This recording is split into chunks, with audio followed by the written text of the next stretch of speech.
मेरा नाम दीपक है और अपने नाम की तरह ही मैं हमेशा जगमगाता रहता था। मैं अपने घर का सबसे छोटा और लाडला बेटा था। मुझे घर में सब लोग बहुत ज़्यादा प्यार किया करते थे।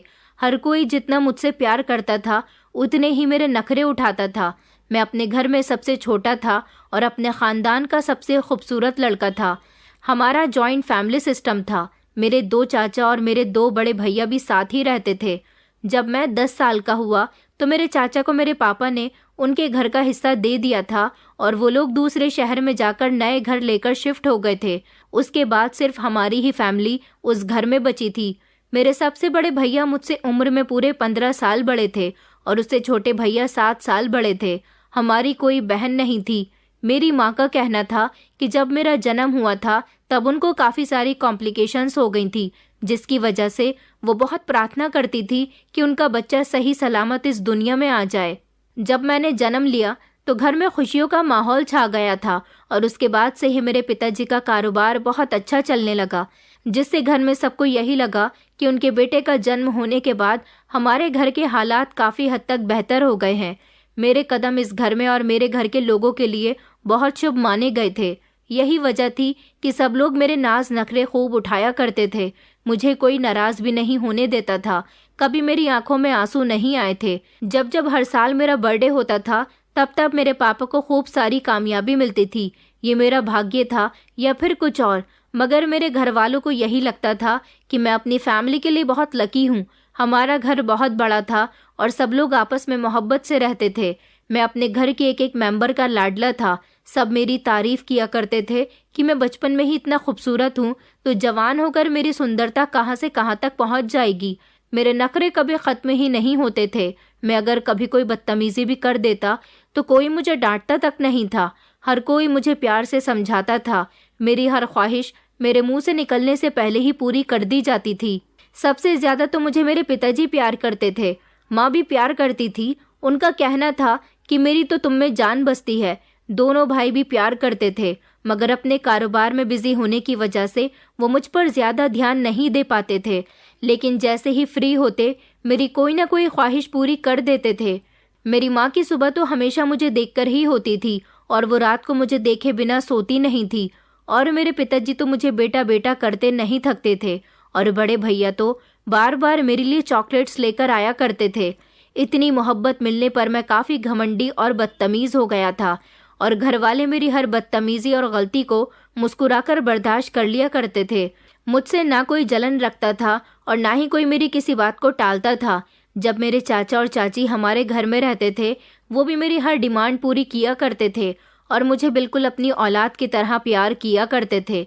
मेरे बड़े चाचू के पास 2 बेटे थे और छोटे चाचू के पास सिर्फ एक ही बेटी थी, लेकिन फिर भी वो दोनों ही एक समान और खिलौने अपने बच्चों के लिए लेकर आया करते थे। वही सामान और खिलौने मेरे लिए भी लेकर आया करते थे। मुझे जब जिस चीज़ की ज़रूरत होती, अगर वो घर में ना भी मौजूद होती तो हाथों हाथ मेरे लिए बाजार से लाकर मुझे दे दी जाती थी। इतने नखरे उठाए जाते और हद से ज़्यादा प्यार दिया जाए तो इंसान बिगड़ ही जाता है। ज़्यादा मोहब्बत मिलने वाला इंसान बिगड़ने के साथ साथ घमंडी भी हो जाता है और मेरे साथ भी कुछ ऐसा ही हुआ। मैं ज़्यादा लाड प्यार से बहुत बिगड़ भी चुका था और घमंडी भी हो चुका था, यहाँ तक कि मुझे अपने आगे कोई अच्छा नहीं लगता था।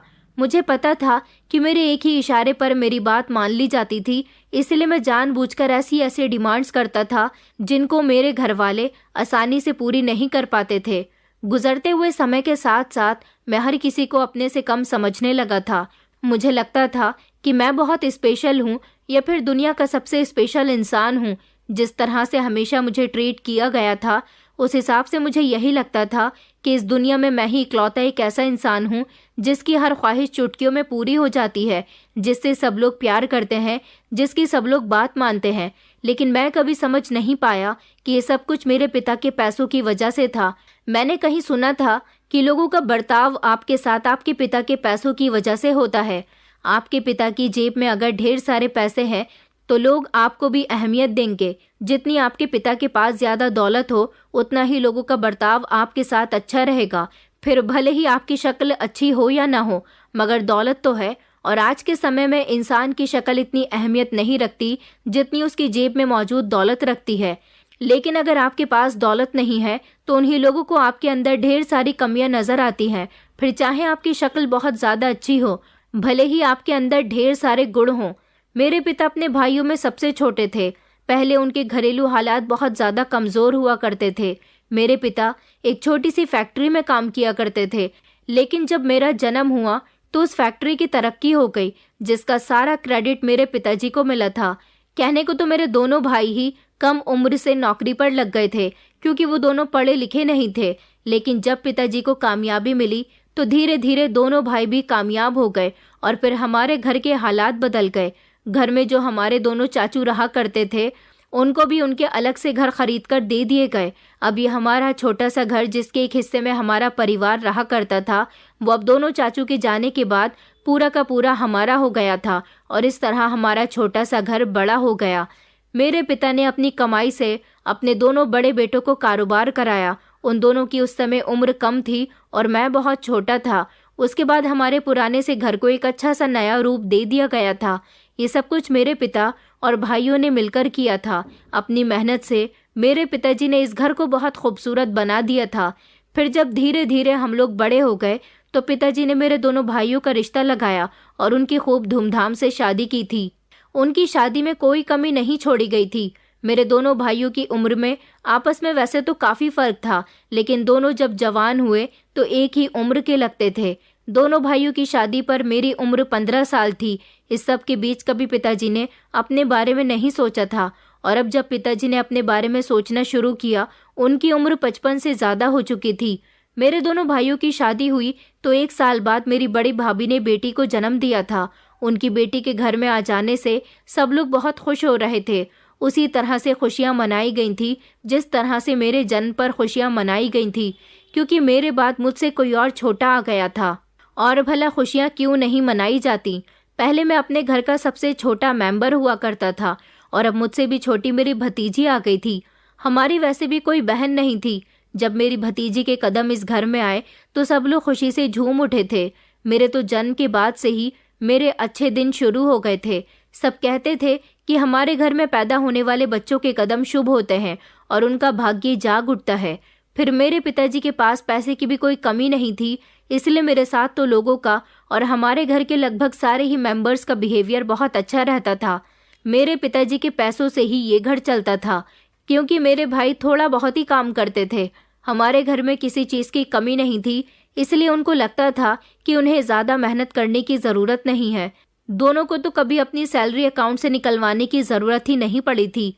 वो अभी तक पिताजी के पैसों पर ही ऐश करते आए थे, ताकि मेरे पिताजी अपने दोनों भाइयों की भी ज़रूरतें पूरी कर दिया करते थे। मेरे पिताजी स्टील बनाने वाली फैक्ट्री में काम किया करते थे और अब वो उस फैक्ट्री के मालिक भी बन गए थे। उन्होंने अपनी अलग फैक्ट्री लगाई हुई थी, जहां से माल बनकर दूसरे देशों को जाता था। मेरे पिताजी की भले ही एक फैक्ट्री थी, उन्होंने अपनी मेहनत से काफ़ी कुछ कर लिया था। मुझे भी अय्याशी भरी जिंदगी मिली थी। हाई क्लास के दोस्त, मेरे नखरे पूरे होना, हर वक्त पार्टी, दोस्तों के साथ घूमना फिरना, यही मेरी जिंदगी थी। और मेरे घर वालों ने कभी भी मुझसे मेरी जिंदगी जीने का हक नहीं छीना था। लेकिन मेरे दूसरे नंबर वाले भैया हर बार और हर रोज मुझे रोक टोक करते रहते थे। मेरे छोटे भैया बहुत ही समझदार थे और बहुत ही अलग से नेचर के इंसान थे। जब से उनकी शादी हुई थी वो ज्यादातर अपनी पत्नी के कहने में रहते थे। मेरी भाभीियों को मैं पसंद नहीं था। इस घर में सबसे ज्यादा बात मेरी मानी जाती थी, इसलिए वो हमेशा दोनों भाइयों पर गुस्सा करती थी कि तुम्हारे छोटे भाई को देखो, उसकी घर में कितनी चलती है, जबकि बड़े भाइयों की तो कोई अहमियत ही नहीं है।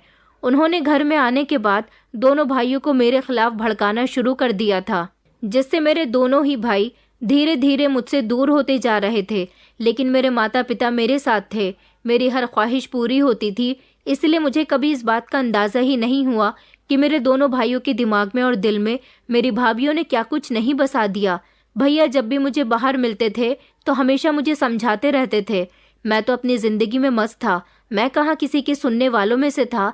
जब मैं छोटा था और स्कूल जाया करता था तो एक दिन मेरे छोटे वाले भैया ने जिद पकड़ ली थी कि तुम्हें स्कूल के साथ साथ अलग से ट्यूशन भी डालना चाहिए, क्योंकि तुम घर में रहकर बहुत बदतमीजी किया करते हो। लेकिन मैंने ट्यूशन टीचर की नाक में इस कदर दम कर दिया कि उन्होंने मुझे ट्यूशन देने से ही इनकार कर दिया। मेरे लिए बहुत सारे ट्यूटर लगाए गए, लेकिन कोई भी ट्यूशन टीचर 2 दिन से ज़्यादा मुझे नहीं पढ़ा पाता था। तंग आकर मेरे माता पिता ने भी भैया को समझा दिया कि वो स्कूल जाता है, यही बहुत है, तुम ट्यूशन का उस पर जोर क्यों डाल रहे हो। यहाँ तक कि भैया को भी बहुत डांट लगाई गई थी कि तुम भी तो स्कूल नहीं गए थे, तुम भी तो पढ़े लिखे नहीं हो, तो फिर अपने छोटे भाई पर इतना रोब क्यों जता रहे हो। मेरे छोटे भैया, जिनका नाम अतुल था, वो अब खामोश बैठ गए थे और उन्होंने ठान लिया था कि मैं जिस काम को नहीं करना चाहता उस काम में कोई भी मेरे साथ ज़बरदस्ती नहीं कर सकता। अतुल भैया शुरू से ही मेरे लिए काफ़ी सीरियस रहे थे। वो चाहते थे कि मैं बदतमीज़ी ना करूं, मैं ज़्यादातर पढ़ाई पर ध्यान दूं। जिस तरह वो शिक्षा के लिए तरसे हैं, मुझे शिक्षा के लिए तरसना ना पड़े, इसलिए वो चाहते थे कि मैं ज़्यादा से ज़्यादा शिक्षा पर ध्यान दूं। लेकिन मेरे भैया हार मानने वालों में से नहीं थे। कुछ दिन वो खामोश रहे, उसके बाद किसी दूसरे तरीके से उन्होंने चाहा कि मैं स्कूल में अच्छे नंबरों से पास आया करूं, जिसके लिए ट्यूशन लगाना बहुत ज़रूरी था। मेरा दिल इस तरह से खोया हुआ था कि मैं अच्छाई के रास्ते पर कभी चलना ही नहीं चाहता था। और यही हाल मेरी माँ का भी था, जिन्होंने मुझे कभी कुछ समझाया ही नहीं था, हमेशा बुरे कामों में सबसे आगे रखा था। मेरे बड़े दोनों भाई तो पिताजी की निगरानी में रहते थे, लेकिन मेरी निगरानी हमेशा मेरी माँ रखती थी। यही वजह थी कि जैसा मैं चाहता था हमेशा वैसा ही होता था, और माँ ने भी कभी मुझे सही और गलत में फ़र्क नहीं सिखाया था। एक औलाद की परवरिश उसकी माँ करती है, उसे अच्छे संस्कार देती है। मेरी माँ तो अपनी ज़िंदगी में मगन रहती थी। उन्हें घर के कामकाज और अपनी सहेलियों से मेलजोल ही ज़्यादा अच्छा लगता था। एक बात मैंने और नोटिस की थी कि शायद मेरी माँ मेरे पिताजी से शादी करके पछताया करती थी। मेरी माँ खुले माहौल की औरत थी और मेरे पिताजी एक शरीफ इंसान थे, जिसे खुले माहौल और खुले माहौल वाली लड़कियाँ बिल्कुल भी पसंद नहीं थी। उन्होंने माँ पर हमेशा ही सख्ती की थी, यहाँ तक कि अपने दोनों बड़े बेटों पर भी बहुत सख्ती की थी। मैं तो सबका लाडला था, इसलिए माँ ने भी मुझे बिगाड़ दिया था, और बाकी सब ने भी। मेरी माँ को उनके ही जैसा पति चाहिए था, जो उन्हें खुली आज़ादी दे, पैसा खूब बर्बाद करने दे और उसका कभी हिसाब भी न ले। लेकिन मेरे पिताजी एक एक रुपये को ज़ाया नहीं होने देते थे। उन्हें पता था कि उन्होंने पैसे कितनी मेहनत से कमाए हैं, तो वो कैसे चाहते कि उनका पैसा किसी फिजूल जगह खर्च हो। और मेरी माँ एक ऐसी औरत थी जो बेहद फिजूल खर्ची करती थी और दूसरे आदमियों से भी खूब मिलजुल कर बातें किया करती थी। ये सारी बातें मेरे पिताजी को बिल्कुल भी अच्छी नहीं लगती थी, इसलिए हमेशा उनका माँ से किसी न किसी बात पर झगड़ा होता रहता था। जबकि अब कई साल गुजर जाने के बाद मेरी भाभियाँ भी आ गई थी, फिर भी माँ की हरकतें ठीक नहीं हुई थी। दादी बनने की उम्र में भी वो बहुत स्टाइलिश बनकर रहती थी और मेरे फ्रेंड सर्कल में भी मेरी माँ काफ़ी फेमस थी। मेरे दोस्तों की हर गैदरिंग और पार्टी में वो बड़े शौक से जाया करती थी। ये सब कुछ मेरे पापा को पसंद नहीं था। वो माँ को डांटा करते थे कि तुम बेटों के दोस्तों के यहाँ क्यों जाती हो। मैंने कभी अपनी माँ की ऐसी हरकतों को नोटिस नहीं किया था, क्योंकि मैं भी आज के ज़माने का लड़का था, इसलिए ये सब कुछ मुझे नॉर्मल लगता था। बल्कि मैं तो अपने पिताजी की मजाक बनाया करता था कि वो कैसी पुरानी सोच लेकर पैदा हुए थे और इतना वक्त गुजरने के बाद भी उनकी सोच नहीं बदली थी, क्योंकि मेरे और पिताजी के नेचर में ज़मीन आसमान का फ़र्क था। कभी मेरे दोनों भाइयों ने भी माँ को टोकने की कोशिश नहीं की थी। जैसे जैसे मैं बड़ा होता गया, मेरी दोस्ती अमीर बाप के बिगड़े हुए बेटों से होने लगी। मैं खुद भी अमीर पिता का बिगड़ा हुआ बेटा था, इसलिए दोस्ती भी ऐसे ही लड़कों से करनी थी। जैसे ही मैं जवान हुआ, मेरे पिताजी ने मुझ पर रोक टोक करनी शुरू कर दी थी। मैं उनकी रोक टोक पर मुंह बनाकर चुप हो जाया करता था। मुझे ऐसा लगता था जैसे जैसे मैं बड़ा हो रहा हूँ, मेरे घर में मेरी वैल्यू कम होती जा रही है। फिर मुझे ये एहसास हुआ कि लोग बच्चों से ही ज़्यादा प्यार करते हैं, लेकिन अब मैंने जवाब में पिताजी से बदतमीज़ी करनी शुरू कर दी थी और धीरे धीरे पिताजी की भी कोई बात सुननी बंद कर दी थी, जिस पर पिताजी को बहुत गुस्सा आया करता था। और अतुल भैया कहते थे कि देखिए, बचपन में मैं आप लोगों से कहा करता था ना कि इसका ध्यान बदतमीजियों से हटाकर पढ़ाई पर लगवाएं, मगर किसी ने मेरी बात पर ध्यान नहीं दिया। पिताजी मुझे कुछ भी समझाना नहीं छोड़ते थे। वो हमेशा मुझसे यही कहा करते थे कि बेटा, हमारे लाड प्यार ने तुम्हें ज़्यादा ही बिगाड़ दिया। मैं इस बात पर बहुत शर्मिंदा होता हूँ। एक दिन मेरा झगड़ा अतुल भैया से हो गया था। जब मैंने उनके साथ ज़्यादा ही बदतमीज़ी कर दी तो अतुल भैया ने मेरे गाल पर एक थप्पड़ मार दिया था, जिस पर मुझे अतुल भैया से माँ ने बचाया था।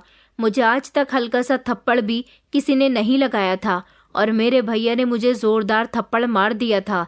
पहली बार मैंने थप्पड़ खाया था तो पूरे घर में मेरा गुस्सा गूंज रहा था। माँ घर पर नहीं थी और मेरी जिद थी कि माँ जल्दी से घर आ जाए, तब मैं भैया की शिकायत उनसे करूँगा। सब लोग मुझे खामोश रहने को कह रहे थे और कह रहे थे कि अपना गुस्सा शांत करो, लेकिन मेरा गुस्सा था कि बढ़ता ही जा रहा था। और माँ जल्दी से अपनी सहेलियों की किटी पार्टी छोड़कर घर पहुंची थी। मुझे गुस्से में देखकर और मेरे गाल पर थप्पड़ का निशान देखकर माँ ने पिताजी और भैया से खूब झगड़ा किया था। मैं ऐसा बेटा था कि मैंने अपने माता पिता का अपनी वजह से झगड़ा करवा दिया था, जिस पर अतुल भैया को भी खूब डांट पड़ी थी और घर के सारे ही मर्द कह रहे थे कि बचपन से ही हमने इसे बिगाड़ दिया है, आज हमें उसका ही फल भुगतना पड़ रहा है। अगले दिन मैं और मेरी माँ नाश्ते के टेबल पर मौजूद थे, मगर बाकी लोग नहीं थे। पिताजी भी अब मुझसे नाराज रहने लगे थे। वो चाहते थे कि मैं अपने दोनों भाइयों की तरह उनका कारोबार संभालूं, लेकिन मुझे उनके कारोबार में कोई इंटरेस्ट नहीं था। अब मैं जवान हो चुका था। शुरू से ही मैंने अपनी जिंदगी को अपने मुताबिक जिया था, इसलिए अगर कोई मुझसे कोई काम करने को कहता तो मैं उसके लिए बिल्कुल भी नहीं मानता था। पता नहीं पिताजी को मेरी फिक्र ज्यादा थी या फिर अपने दोनों बड़े बेटों की फिक्र थी। पिताजी दिन ब दिन बीमार रहने लगे और एक दिन ऐसा हुआ कि वो इतने बीमार हो गए कि उनकी आंखें बंद हो गई और उन्होंने मौत को गले लगा लिया। अब पिताजी हमारी जिंदगी से चले गए थे। उनके जाने से मैं ही नहीं बल्कि घर के सारे ही लोग खुश हो गए थे। पिताजी ने अभी तक अपने पूरे परिवार को जोड़कर रखा हुआ था। मेरी दोनों भाभियां चाहती थी कि अपने पतियों को लेकर वो अलग हो जाएं और माँ चाहती थी कि अपनी जिंदगी अपने हिसाब से जिए। मैं भी कुछ ऐसा ही चाहता था। मेरी भाभियां तो बहुत खुश थी क्योंकि अब उनको भी आज़ादी मिलने वाली थी। पिताजी की वजह से हम में से कोई भी घर में पार्टियां नहीं कर सकता था। मेरी भाभियां भी अमीर परिवार की थी, इसलिए अपनी सहेलियों के साथ पार्टी करना वो भी चाहती थी। और माँ तो वैसे भी पिताजी की मर्जी के बिना ही छुप छुप कर पार्टी करना, अपनी सहेलियों के साथ समय गुजारना नहीं छोड़ती थी। पिताजी के जाते ही सबने सुकून का सांस लिया था। अतुल भैया जो कि बहुत शराफत का पाठ पढ़ाया करते थे, अब वो भी अपनी पत्नी के कहने में आकर वही किया करते थे जैसा उनकी पत्नी कहती थी। और फिर अब हर दूसरे तीसरे दिन हमारे घर में पार्टियां होती थी। अब तो दोनों भैया ने भी अपने अपने दोस्तों को घर पर बुलाना शुरू कर दिया था और कभी कभी तो माँ और भाभी की सहेलियां भी डिनर पर आई हुई होती थी। कभी मेरे दोस्त पार्टी करने के लिए आ जाते थे और सारी रात हम लोग पार्टी करते और झूमते रहते थे। हमारे घर का माहौल पिताजी के जाने के बाद पूरी तरह से बदल गया था। पिताजी का कारोबार भी दोनों भाइयों ने आपस में बांट लिया था। मुझे तो कभी किसी कारोबार में इंटरेस्ट ही नहीं रहा था, इसलिए मैंने ये समझने की कोशिश ही नहीं की कि इस घर में जितना उन दोनों भाइयों का हिस्सा है उतना ही मेरा भी हिस्सा है। मैंने सिर्फ अपना फायदा देखा और पिताजी की कमाई उड़ाता रहा। फिर सुना कि दोनों भैया जो पिताजी का कारोबार संभाल रहे थे, उनके कारोबार में बहुत बड़ा नुकसान हुआ। इतना बड़ा नुकसान कि हमारे घर के हालात खराब होने पर आ गए थे। माँ ने दोनों भाइयों से कहा कि अब तुम दोनों घर का खर्चा उठाओगे, मगर दोनों भाइयों के मिजाज तो बिगड़ गए थे और दोनों भाइयों का मूड भी खराब हो गया था। हम सभी अय्याशियों में बिगड़े हुए लोग थे, कम पैसों में अपना गुजारा कैसे करते, इसलिए घर में सबके बीच आपस में लड़ाई झगड़ा शुरू हो गया। कभी माँ का भैया से होता तो कभी भाभियों का माँ से होता, तो कभी भैया भाभी आपस में झगड़ने लगते थे। कुछ दिन की ही बात थी कि सब लोगों के बिहेवियर अचानक बदल गए और जो पैसे माँ के पास रखे थे वो पैसे मेरे दोनों भाइयों ने हथिया लिए। और बस इतना ही नहीं बल्कि दोनों भाइयों ने घर भी अपने नाम करवा लिया था, जिसमें मेरा और मेरी माँ का कोई हिस्सा नहीं था। मेरे दोनों भैया जो पहले मुझसे बहुत प्यार किया करते थे, उन्होंने भी अब मुझसे नज़र फेर ली थी। ये सब किस्मत का खेल था कि एक पल में ही सब कुछ हमारे हाथ से छिन गया था और मैं कुछ नहीं कर सका था। पिताजी के इस दुनिया से जाते ही सब लोगों का व्यवहार मेरे साथ बदल गया था। सबसे पहले मेरे दोस्तों ने मुझे छोड़ा, वो दोस्त जिन पर हमेशा मैंने अपना पैसा पानी की तरह बहाया था और उन्हें अय्याशी करवाई थी। उन लोगों ने मेरा बुरा समय आते ही मुझसे दोस्ती खत्म कर दी थी।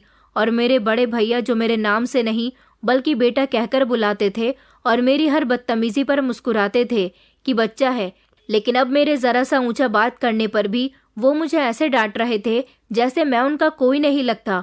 और अतुल भैया जो शुरू से ही मुझे अच्छा पाठ पढ़ाया करते थे, अब उन्हें भी मेरे साथ कुछ भी बुरा होने पर कोई फर्क नहीं पड़ता था। वो तो अब मुझे देखते भी नहीं थे। मुझे कब किस चीज़ की ज़रूरत है किसी को कोई फिक्र ही नहीं होती थी। मेरे दोनों चाचू तो पहले ही अलग हो चुके थे। उन लोगों ने भी बुरे समय में हमारा कोई साथ नहीं दिया। उनको तो हमारे बुरे हालातों से कोई मतलब ही नहीं था। अब मैं गरीब माता पिता का बेटा बन चुका था। मुझे लगता था कि मेरी बहुत अहमियत है, लेकिन गुजरते हुए समय के साथ मुझे एहसास हुआ कि मुझे कितनी बड़ी गलतफहमी थी। अहमियत मेरी नहीं, बल्कि मेरे पिता के पैसों की थी। लाडला मैं नहीं, बल्कि मेरे पिता का पैसा था। स्टेटस मेरा नहीं, बल्कि मेरे पिता के पैसों का था। और पैसे जाते ही सब कुछ खत्म हो गया था। ना ही अहमियत रही थी, ना लाड और ना ही स्टेटस। मैं एक पल में आसमान से ज़मीन पर आ गया था।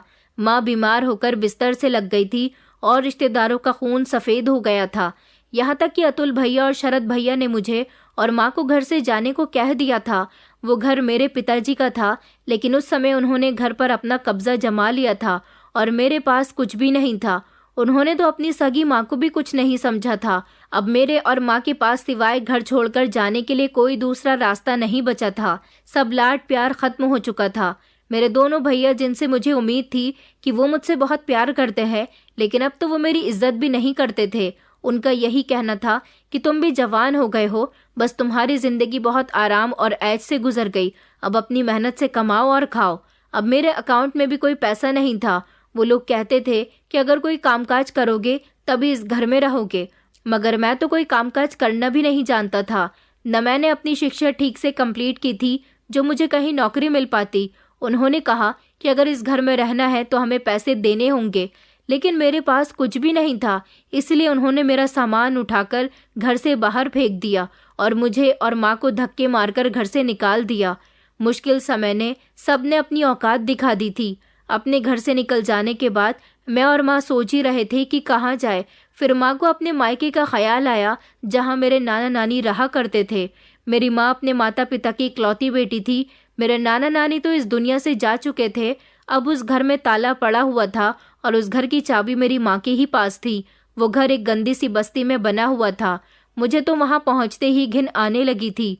तो मैं वहाँ कैसे रह सकता था, लेकिन मजबूरी थी। माँ का वो घर बहुत पुराना था, जिसमें एक छोटा सा कमरा और एक छोटा सा आंगन था। यही मेरी माँ का बचपन गुजरा था।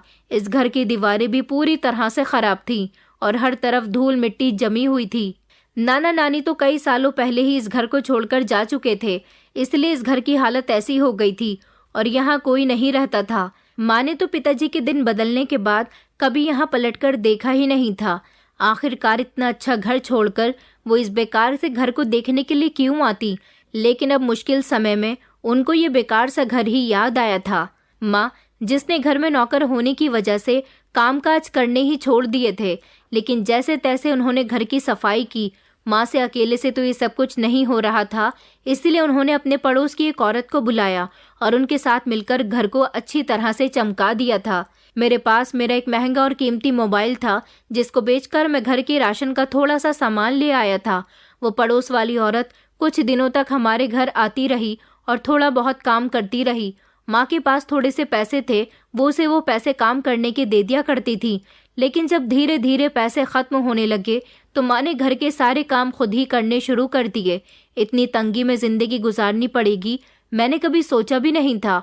कभी जिंदगी में मैंने दाल नहीं खाई थी, लेकिन अब हालात ऐसे हो गए थे कि दाल भी मुश्किल से खाने को मिलती थी। मैं दिन ब दिन चिड़चिड़ा होता जा रहा था। जिंदगी के सारे मजे खत्म हो चुके थे। मैं जो अपनी दौलत की वजह से बहुत घमंडी हो गया था, अब मैं इस तरह से आसमान से ज़मीन पर आकर गिरा था कि मेरे दिमाग ठिकाने आ गए थे। मैं घर से ज़्यादा बाहर रहने लगा था, कहीं न कहीं नौकरी की तलाश करता रहता था। इसलिए मुझे घर में माँ के बारे में कुछ पता नहीं रहता था। लेकिन जब मैं सारा दिन का थका हारा रात को घर वापस आता तो देखता कि माँ घर में मौजूद होती ही नहीं थी। माँ का मुझे कुछ अता पता नहीं था। 2-3 दिन तक तो माँ घर पर आई ही नहीं थी। मैं बहुत परेशान हो गया कि वो कहाँ चली गईं। मुझे लगा कि शायद अपनी किसी सहेली के पास चली गई होंगी। पूरे एक हफ्ते बाद जब माँ घर वापस आई तो वो अकेली नहीं थी, बल्कि उनके साथ मेरी उम्र का एक लड़का भी था जो शरीफ घर का लगता था। लेकिन ये लड़का कौन था? मैं माँ को देख रहा था और उनसे यही सवाल करना चाहता था। माँ ने जब मुझे बताया कि उन्होंने शादी कर ली है तो ये सुनकर मेरे पैरों तले से ज़मीन निकल गई थी और दिमाग बार बार ये बात मानने के लिए तैयार नहीं था, लेकिन ये सच था। माँ ने कहा कि मेरे साथ जो लड़का खड़ा है ये मेरा पति है। वो लड़का मेरी ही उम्र का था और मेरी माँ 55 साल की बूढ़ी औरत थी। मुझे तो यकीन ही नहीं आ रहा था कि माँ कैसे अपने बेटे की उम्र के लड़के से शादी कर सकती है, मगर माँ ने तो इस उम्र में भी शादी करके दिखा दी थी। मैंने इस बात पर खूब हंगामा किया था, लेकिन माँ जो पहले सिर्फ मेरी सुना करती थी, अब मेरी बात अनसुनी कर रही थी। एक तो घर इतना छोटा सा था, तो कैसे 3 लोग एडजस्ट कर पाते। मेरा तो दम घुटने लगा था। फिर वही मजबूरी थी कि कोई और रास्ता ही नहीं था। मेरी माँ के दूसरे पति का नाम कौशल था। कौशल बहुत फुर्तीला और मेहनती इंसान था। माँ बता रही थी कि तुम तो कोई काम नहीं करते, मगर ये मजदूरी करता है और अच्छे खासे पैसे कमा लेता है। मैंने इससे शादी इसलिए की है कि ये कोई काम धंधा करेगा और जो भी पैसे कमाएगा वो मुझे लाकर दिया करेगा। उससे मैं अपना और तुम्हारा और साथ साथ अपने पति का भी गुजारा कर लिया करूंगी। अब वो सुबह सवेरे मजदूरी पर निकल जाता था और रात को माँ के हाथ पर ढेर सारे पैसे लाकर दिया करता था। कौशल ने कामकाज करने से तो मेरे दिमाग से सारी टेंशन हल्की कर दी थी। अब वही काम किया करता था और हमारे घर का चूल्हा उसी के लाए हुए पैसों से जल रहा था। शुरू में मुझे गुस्सा रहा, लेकिन उसके आने से मुझे ही फायदा हुआ था। और कौशल था भी बड़ा सीधा लड़का और वो सारे काम भी अच्छे से कर लिया करता था। अब मुझे कुछ नहीं करना पड़ता था। कौशल ने बताया था कि वो मेरी माँ की कहानी सुनकर उनसे इम्प्रेस हो गया था और उसने कहा था कि वो मेरी माँ के साथ साथ मेरा भी ध्यान रखेगा। मैं हैरान था कि आज के ज़माने में जवान लड़के कब से बूढ़ी औरतों का ख्याल रखने के लिए तैयार हो गए, वो भी उनका पति बनकर। कौशल पर कभी कभी मुझे तरस भी आता था, इसलिए मैंने उसे बुरा भला कहना छोड़ दिया था। और कौशल के आने के बाद मैंने नोटिस किया था कि अब हमारे घर में खाना भी बहुत अच्छा बनता था और एक मामूली सा मजदूर इतने ढेर सारे पैसे कमा कर लाता है कि माँ मुझे भी पैसे दे दिया करती थी और उनके पास भी ढेर सारे पैसे रहते थे। वो रोज घर के लिए कोई ना कोई सामान और मेरे लिए भी मेरी पसंद का सामान लाया करता था। गरीबी में जिंदगी बुरी लग रही थी, लेकिन कौशल के आ जाने से सब कुछ ठीक हो गया था। और फिर मैंने सुना कि सुनिधि वापस आ गई है। सुनिधि मेरे बचपन की सहेली, मेरे पापा के दोस्त की बेटी और मेरी पहली मोहब्बत थी, जिसे मैं बचपन से ही पसंद करता था। और वो काफ़ी समय से अमेरिका में अपनी पढ़ाई पूरी करने के लिए गई हुई थी। मैं चाहे जितना मॉडर्न था, लेकिन मोहब्बत के मामले में मैं ऐसा था कि मोहब्बत मैंने सिर्फ एक ही लड़की से की थी। सुनिधि मेरे बचपन की दोस्त थी और उसके पिता भी मेरे पिता के बचपन के दोस्त थे। बचपन में वो हमारे घर बहुत आया करती थी और इस तरह हम दोनों की मुलाकात होती रहती थी। सुनिधि एक गरीब फैमिली से थी, लेकिन उसके पिता ने बड़ी मेहनत के बाद उसे अमेरिका पढ़ने के लिए भेजा था। लेकिन मुझे गरीबों से चिढ़ थी, पता नहीं क्यों, फिर भी मैं सुनिधि की तरफ अट्रैक्ट होता था। फिर जब मैं बड़ा हो गया तो मुझे पता चला कि सुनिधि से मुझे मोहब्बत है। सुनिधि बहुत इंटेलिजेंट लड़की थी। वैसे तो वो यहाँ पर इंटर तक सरकारी स्कूल में पढ़ी थी, लेकिन वो किसी काबिल बनना चाहती थी, इसलिए उसने अपने पिता से जिद की थी कि वो अमेरिका जाकर पढ़ना चाहती है। उसके पिता ने बड़ी मेहनत के साथ उसे अमेरिका भेज दिया, जहाँ पर वो खुद भी नौकरी करती थी और पढ़ाई भी कर रही थी, क्योंकि उसके पिता उसकी पढ़ाई के खर्चे अफोर्ड नहीं कर सकते थे। इसलिए मैंने उसके सपने पूरे करने के लिए उसे अमेरिका में थोड़े से पैसे भेज दिए थे, जिससे उसे काफ़ी मदद मिली थी। वो मेरा शुक्रिया अदा करते करते नहीं थकती थी और मैं उससे मोहब्बत चाहता था। वो ये सब जानती थी, इसलिए मैंने उसे एक दिन प्रपोज कर दिया और उसने हाँ भी कर दी थी। उस दिन मैं बहुत खुश हुआ था। लेकिन सुनिधि अभी कुछ समय और अमेरिका में रहना चाहती थी, इसलिए मैंने उसकी आगे की पढ़ाई के लिए उसे 80 लाख रुपए ट्रांसफ़र कर दिए थे, ताकि वो अपना फ्यूचर बनाकर वापस लौटे।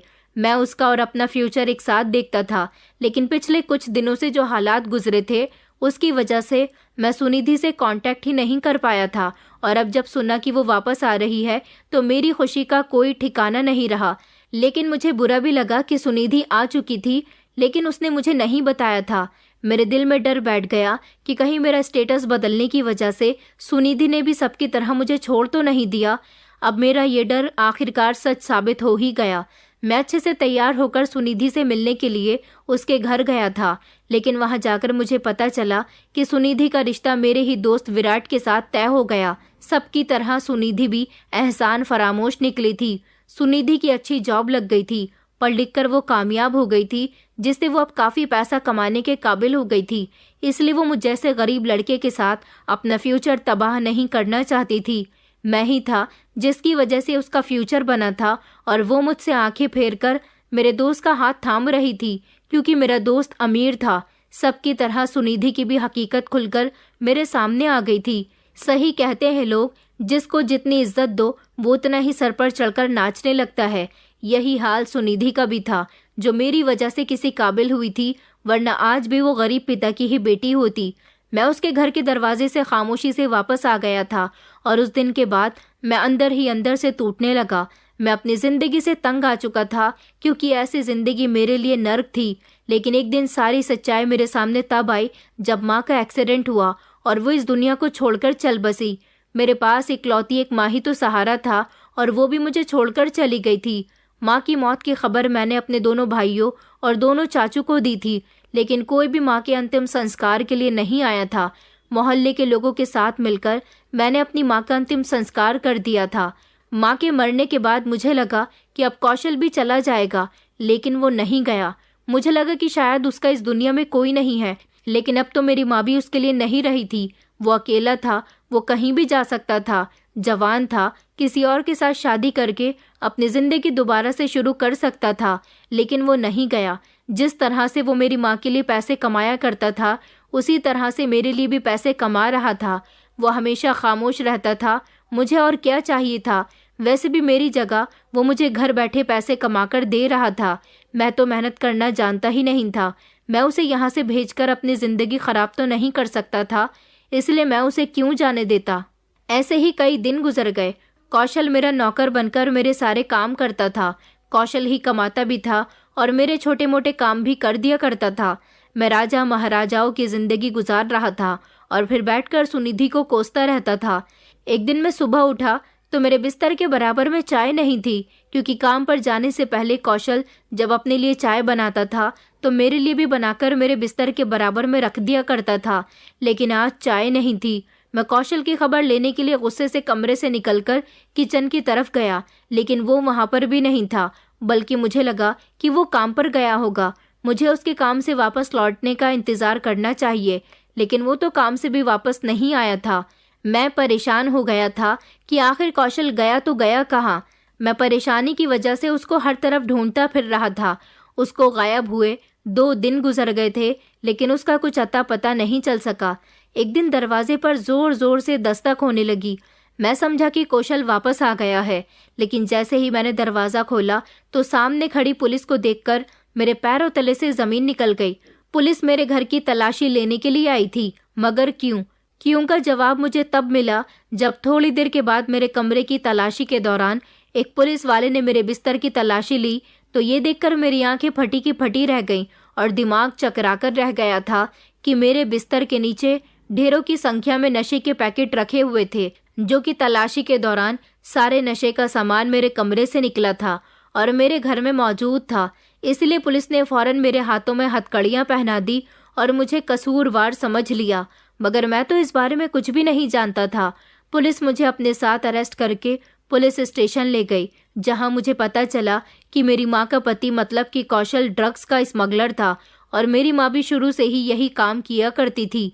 अपने दोस्तों के साथ पार्टी करने की आड़ में माँ अपने छोटे मोटे खर्चे निकालने के लिए ड्रग्स सप्लाई किया करती थी। पिताजी उनसे 1 रुपए का भी हिसाब लिया करते थे और वो हिसाब देने से कतराती थी, क्योंकि उनके खर्च बहुत ज्यादा थे। इसीलिए उन्होंने ये काम करना भी शुरू कर दिया था। पिताजी को 1-2 बार माँ पर शक हुआ था, लेकिन अपने कारोबार में बिजी होने की वजह से उन्होंने माँ को सिर्फ डांट कर ही बात को रफा दफा कर दिया था। और यही वजह थी कि वो माँ पर हमेशा गुस्सा होते रहते थे, उन पर रोक टोक करते थे, उनको उनकी सहेलियों के साथ पार्टी नहीं करने देते थे और ना ही वो उनको उनके घर जाने देते थे। वो चाहते थे कि माँ सिर्फ घर में रहे और घर को संभाले, मगर मेरी माँ ऐसी नहीं थी। उनको तो लड़कों से बातें करना भी बहुत अच्छा लगता था। यही वजह थी कि उन्होंने पिताजी के मरने के बाद अपने ही ड्रग्स के धंधे में शामिल एक लड़के से शादी कर ली। वो था कौशल। ये दिखावे की शादी थी ताकि कौशल हमारे घर में आकर रहने लगे, और वो दोनों मिलकर अब इस घर में रहकर भी ये काम कर रहे थे। मेरी माँ ने इस बार ड्रग्स का काफ़ी लंबा चौड़ा धंधा करने का सोचा था, मगर उन्हें ये नहीं पता था कि वो इतनी जल्दी इस दुनिया को छोड़कर चली जाएंगी।